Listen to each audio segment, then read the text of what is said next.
नस्ताइन। बहुत शुक्रिया, आज दोबारा से हम ATC इस्लामाबाद में इस वक्त खड़े हुए हैं।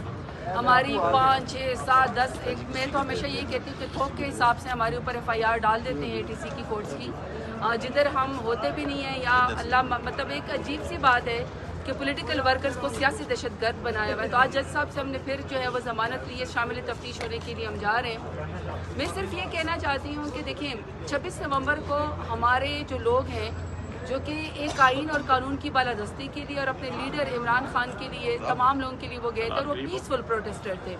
वहाँ पे 26 नवंबर को सानिया डी चौक हुआ और उनके ऊपर 12 घंटे बिजली बंद करके निहत्थे लोगों के ऊपर गोली चलाई गई।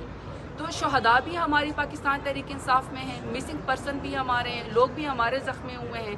लेकिन अफसोस की बात यह कि हमें इंसाफ मिलने के बजाय हमें सज़ा ये दी गई कि पाकिस्तान तहरीक इंसाफ के मेरे लीडर इमरान खान समेत, मुझ समेत, अली समेत सब लोगों के ऊपर बोगस और झूठी FIR उस वाक़े की हमारे ऊपर ही कर दी गई। यानी गोलियां भी हमारे लोगों को मारी गई, ज़ख्मी भी हमारे लोग ही हुए, शहीद भी हमारे लोग ही हुए और पर्चे भी हमारे खिलाफ काट दिए गए।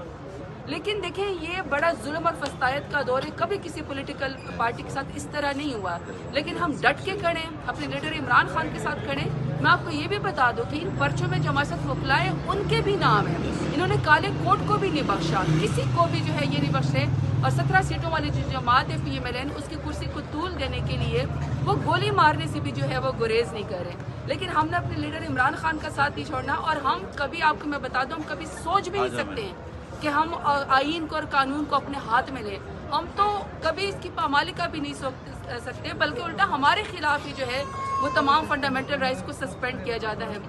खान साहब के साथ कभी भी उनका साथ नहीं छोड़ेंगे। कल खान साहब से मेरी मुलाकात हुई एक और जेल ट्रायल जो हमारा अडियाला में चल रहा था बोगस एक केस में, खान साहब से मुलाकात हुई है। खान साहब उल्टा हमें हौसला दे रहे थे, वो हमें कह रहे थे कि तुम लोग हौसला रखो। और वर्कर्स के लिए उन्होंने स्पेशली पैगाम दिया है कि जो हमारे वर्कर्स हैं उनसे कहें कि कभी कभी ऐसा आता है कि आपके ऊपर मुश्किल वक्त आता है, लेकिन आपने इसलिए नहीं घबराना कि जो कलमा ला इलाहा इल्लल्लाह मोहम्मद रसूलुल्लाह के ऊपर बिलीव करते हैं वो किसी ज़मीनी खुदा से नहीं डरते। उनको ये पता होता है कि हकमियत सिर्फ अल्लाह ताला की है।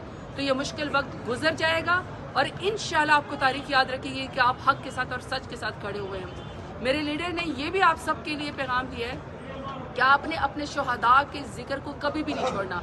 आपने ये सवाल करते रहना है कि आपने गोली क्यों चलाई थी निहत्थे लोगों के ऊपर, क्योंकि शहदा की हमारे लिए ये जमहूरियत के शहीद है, ये पार्टी के शहीद है। आपने इनका साथ कभी भी नहीं छोड़ना।